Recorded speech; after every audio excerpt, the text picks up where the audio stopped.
Hello friends, welcome to my channel. It's time to have a look at Spellbinder's new clubs of the month. I have 3 cards and a tag, and it is featuring the large die of the month, the 3D embossing folder of the month, and also the stitching die of the month. And the tag boasts the adorable chick that is included in the Deluxe Caboodle Club as the bonus item. I'll also be featuring the brand new Colorwheel Cardstock collection. Though my color palette might seem a bit unusual for Easter, it is actually a reflection of dyeing eggs naturally, which I used to love to do. My family would experiment with things like red cabbage, turmeric, beets, to name a few. It was so much fun. I'll start off by having a look at this new cardstock collection. It is heavyweight, 100 pounds. The colors are fabulous, all 48 of them. In this collection, there is also a couple of die sets that have been included for swatching. Today's video, I'll be highlighting the Color Swatch wheel. The Color Swatch name stamp set can be used with both swatching die sets. And here's a peek at the Color Swatch Petal die set, which I'll be focusing on in my next video. So let's get swatching with the Color Swatch wheel. There's quite a bit of die cutting to do, so I want to sit comfortably while I do it, so I'm going to be using my Platinum Scout die cutting machine. There are 48 colors of cardstock. I've cut the wheel out of black cardstock 8 times, and 6 swatches will sit on each wheel. I'm going to be using this swatching tool so I can easily reference all of the colors and select different colors to create palettes for my different projects. Having swatching wheels will make this process so much easier than flipping through sheets of cardstock. As I mentioned earlier, this is a 100-pound cardstock. It is sturdy and heavy and die cuts beautifully. I did notice that there are a few colors that have been retained from the previous collection, but the vast majority are brand new, and these colors are really gorgeous. Now that the wedges have been cut, I'll be stamping the names of the cardstock directly onto the swatch. The swatch wheel has been designed so that the name can be stamped below the swatch onto that wheel die cut.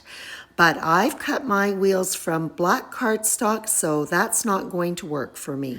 And I chose the black for a couple of reasons. First, I often have inky fingers, and I know I'm going to be handling these swatch wheels a lot. I'll keep them more pristine looking by having a black base. And my second reason is I just like it. I love the contrast of these colors against the black. The wheel die cut has etch lines. This makes it quick and easy to align the wedge die cuts. As mentioned, I'll be using this handy swatching tool to create color palettes. This set also comes with a reinforcer, which I'm placing in now, but for the subsequent wheels that I put together, I actually put it in first. I found it was easier to place the wedges when it was in place. Color swatch wheels will be quick and handy references to create color palettes. The Color Swatch Petal I'll be using differently, and I'll talk about that in my next video.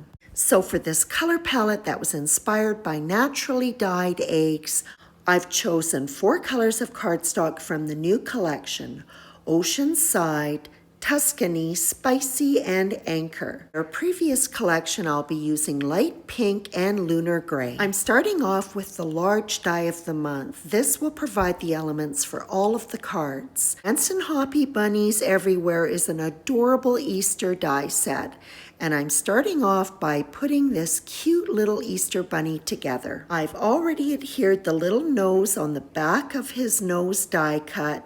The eyes have been put together, and I've used Scotch tape so that I can put them in place. Either side of his face, there's an etched oval that indicates where the little pink cheeks are going to be positioned. And there are also etched lines on the ears to indicate where to place the inside of the ears, so I'll just pop those in place. The legs are a separate die cut from the body. At the top of the leg die cut there is a hole. This is to create an interactive element. This is easy to put together, but I'm not going to be using it for today's project. So you can play dress-ups with this bunny because there's a few options for clothing. This bunny is going to be wearing shorts out of Oceanside cardstock, and the blouse is out of Tuscany. As I indicated, I die cut all of the elements that are included in this set, knowing that I would have way too many for one card. I wasn't exactly sure at this point how many cards I'd be able to put together. So before I started laying out any of my cards, I first put together all of the elements that needed to be assembled. I think the side bow for the large Easter egg is very unique and fun. This egg was cut from Oceanside and the bow from Spicy.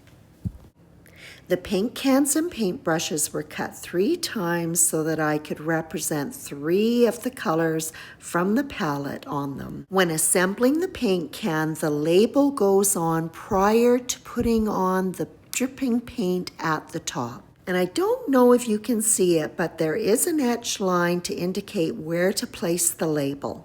So now you can see why the paint has to go on afterwards. There's one long drip that is going to overlap the label. Here are the paintbrushes that are going to coordinate with each of the cans. Again, there are etched lines on the die cut to indicate where to place the paint at the tip of the brush and also the label. The set also includes a banner die and 2 insert sentiments. The backgrounds for 2 of the cards will be embossed using the 3D embossing folder of the month Petite Bows. All right, on to card 1, and I'll start off by attaching an embossed background to an A2 size card base. I love this delicate design on the lunar gray cardstock. Because most of the elements have been die cut and assembled, this project will go together quickly. I've laid out the first card, and I'm just attaching the sentiment to a foam die cut that I cut with just the banner die on its own. Before anything is attached, I'll start off by doing some prep work. Foam squares will go on the back of the bunny. Cute little chick will be glued to the top of the large Easter egg. I'm going to layer the other 2 Easter eggs onto the large one so that it becomes one element essentially. And then it is backed with foam squares. And now everything is ready to be adhered to the card front, and I'll start by positioning the sentiment at the bottom. And now all I have to do is take my backing paper off my eggs and bunny, and then I'll place them side by side above the sentiment. I will be adding in some embellishments, but I'll do that right at the end when the project is complete. On to card 2. This is the other card that has the embossed background using the 3D embossing folder of the month. After the card was made, I didn't like the panel sitting against that white background, and I changed it up. For this card, I'm going to do a grid of 4 eggs, and I didn't have enough, so I had to do some additional die cutting. There are 2 different styles of bows that can be used with the large egg. For the first card, I used that side bow. For this one, I'm using the bow that is more front-facing. Both the eggs and the bows were cut from the 4 main colors that create the palette. Then the colors of the bows were interchanged so that each egg would have a different color bow on it. And when all of my eggs were put together, foam squares were placed on the backs of them. Like the previous card, the banner die alone was used to cut black sheet foam, and the sentiment was adhered to it. Sentiment was adhered first to the bottom of the embossed panel so that I could evenly space the eggs out above it. Approximately, of course. So then to finish up this card, all I had to do was pop off the backing paper and place the eggs. So to replace that white border with the Tuscan colored one, I simply use my guillotine and cut all the way around the embossed panel. The amber colored cardstock was then adhered to another card base, and then this panel was adhered on top. And I'm glad I took the time to do it because the white border just was not doing it for me. Well, those first two cards came together quickly, but card 3 took a little bit longer because it features the stitching die of the month. This is a great die set. There are 2 sizes of scalloped frames for stitching, 2 rectangular dies that insert into the scallop frame die, and then it is finished off with a really sweet tag. For this card, I've used the large scallop die in conjunction with the rectangular die to create this frame. I wanted a tone-on-tone look, so I chose embroidery floss that was a very close match to the color of the cardstock. The floss has been pulled apart so that I am only using 2 strands. The frame is made up with a series of easy scallop stitches. For each of the scallops, there is a central hole at the base of each of the arches. To create the scallop, every stitch will begin and end at this hole. Although you see me stitching at my workstation, after I filmed it for a while, I then moved over to my living room so I could watch TV while I stitched. Well, I didn't really watch TV because I'm not that experienced with stitching. I listened.